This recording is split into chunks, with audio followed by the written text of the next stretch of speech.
Loneliness is a feeling that often strikes when we least expect it, especially when we embark on a journey that sets us apart from the crowd. It can be a heavy burden to carry, one that weighs down the heart and leaves us wondering if we are truly walking the right path.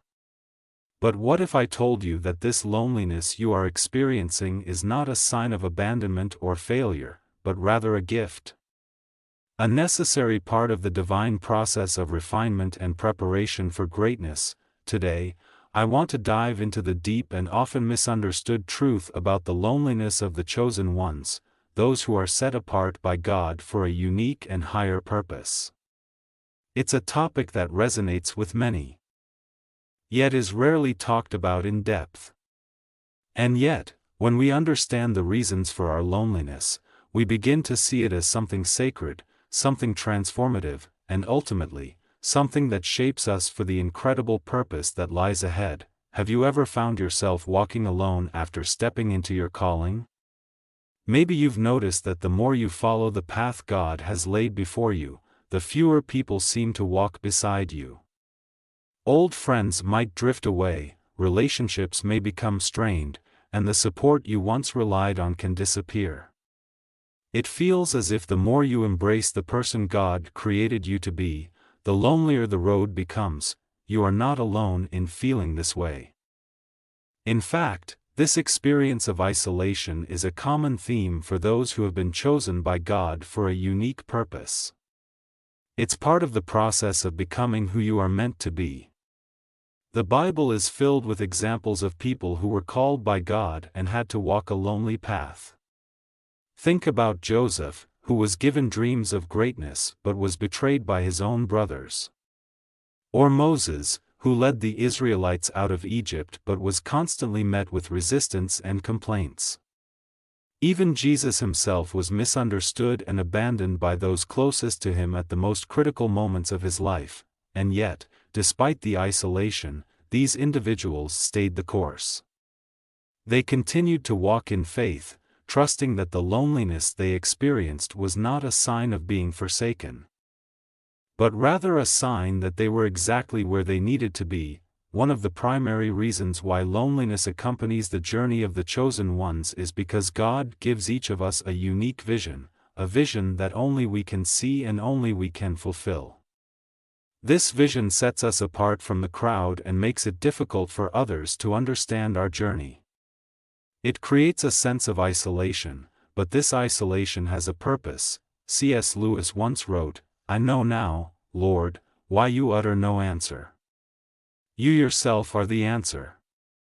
This powerful insight reflects the deeply personal nature of the journey God places before us. The path He calls us to walk is often not understood by others because it is between Him and us. Just like Joseph, who shared his dreams with his family only to be met with jealousy and rejection, we too may experience misunderstanding and even opposition when we reveal our God-given dreams to others. But just as Joseph's journey eventually led him to a place of great influence and power, our loneliness is part of God's plan to prepare us for the greatness He has in store. When God gives you a vision, it's important to remember that it is your vision. It's not for everyone to understand, and that's okay. Your calling is unique to you, and not everyone will be able to relate to it. The loneliness that comes from being misunderstood is often a sign that you are walking in your God-given purpose. Jesus himself experienced this. His disciples, the people who followed him most closely, often failed to grasp the magnitude of his mission. Yet, he didn't let their lack of understanding deter him from fulfilling his purpose. And neither should we. Another reason why loneliness is a companion of the chosen ones is because of the high standards and responsibility that come with the calling. When God chooses you for a specific purpose, He often calls you to live by a higher standard, a standard that sets you apart from others. You can't live like everyone else, because God has placed a special responsibility on your shoulders. Imagine for a moment an athlete training for the Olympics. While their friends are out enjoying weekends, eating whatever they want, and relaxing, the athlete is up early every morning, training rigorously, and disciplining themselves for the goal ahead. They can't afford to live like everyone else, because their calling is different. They are aiming for something higher, and that requires sacrifice. The same is true in our spiritual lives. When you choose to live a life of integrity, faith, and obedience to God, it often separates you from others. In fact, the world doesn't always value these traits. People may mock you or distance themselves from you because they don't share your commitment. But just like the Olympic athlete, you know that the reward is worth the sacrifice. As C.S. Lewis once observed, integrity is doing the right thing, even when no one is watching. And it is in this unseen commitment to your values that loneliness can grow, but it is also where your character is forged. Think about Moses, whom God called to lead the Israelites out of Egypt. It wasn't an easy calling. He faced resistance from the very people he was trying to help. He had to confront Pharaoh, lead a nation through the wilderness, and deal with constant complaints and rebellion.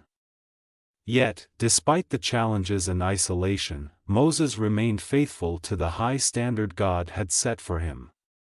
His loneliness wasn't a sign of failure, it was a sign of leadership, in our modern context. This may look like a young person committed to living a life of purity in a culture that promotes the opposite. Or a business leader who refuses to cut ethical corners, even when it costs them financially. These high standards can make you feel isolated, but they are part of what sets you apart for greatness. Throughout the Bible, we see that God often calls people into seasons of isolation before revealing His greatest plans for their lives. These times of solitude aren't punishments, they are preparation. They are the moments when God does His deepest work in us, shaping us into the person we need to be for the next phase of our journey. Jesus Himself spent 40 days in the wilderness before beginning His public ministry. During this time, He fasted, prayed, and overcame temptation, all alone. It was a period of solitude that was essential to His growth and readiness for the mission ahead. C.S. Lewis reflected on this truth when he wrote, "We were promised sufferings. They were part of the program. We were even told, 'Blessed are they that mourn,' and I accept it." In the same way, many of us are called into seasons of loneliness so that God can do a deep work in us. It's in these quiet, isolated moments that we are stripped of distractions and able to hear God's voice more clearly. It's in solitude that we grow, mature, and receive the revelation we need for the next step in our journey. For example, think of someone who starts a new business. In the beginning, there are often long hours spent alone, late nights working while others are asleep, and moments of self-doubt where it feels like no one else understands the vision. But it's in those quiet moments, away from the noise, that ideas are birthed, plans are formed, and breakthroughs happen. The same is true in our spiritual lives. Solitude is where God refines us, shapes us, and prepares us for the tasks ahead. We live in a culture that values busyness and constant connection. We're surrounded by social media, instant messaging, and a never-ending stream of information. But often, it's in disconnecting from the noise that we hear God the loudest. Solitude is where you go to be reminded of who you are and what you are called to do. One of the hardest parts of being chosen by God is dealing with misunderstanding and rejection. When you're walking in your calling, there will be times when people just don't get it. They may reject you, criticize you, or even oppose you simply because they don't understand the vision God has given you. This isn't a new problem. Jesus Himself was rejected by the very people He came to save. He was misunderstood by the religious leaders of His day and even by His own disciples at times. But He didn't let that stop Him from fulfilling His mission. In fact, He used those moments of rejection to draw closer to the Father and to stay focused on His purpose. C.S. Lewis captured this sentiment in The Problem of Pain when he wrote, "Pain insists upon being attended to. God whispers to us in our pleasures, speaks in our conscience, but shouts in our pains. It is his megaphone to rouse a deaf world." Rejection often drives us closer to God. In our modern world, rejection can come in many forms. Maybe you've been criticized for pursuing a dream that others don't think is realistic. Or perhaps you've faced opposition for standing up for what you believe in. It's easy to feel discouraged when people reject you, especially when it comes from those closest to you. But remember, rejection is often a sign that you're on the right path. Take, for example, someone who decides to leave a high-paying corporate job to follow their calling into ministry. People may criticize this decision, questioning the wisdom of leaving behind financial stability. But when that person is walking in obedience to God's calling, they know that the rejection they face is part of the refining process. It forces them to rely more on God and less on the approval of others. While loneliness is often part of the journey for the chosen ones, it's important to remember that we are never truly alone. God is with us every step of the way. His presence is constant, even when we can't feel it. He walks with us in the valleys and on the mountaintops, in the moments of joy and in the moments of deep solitude.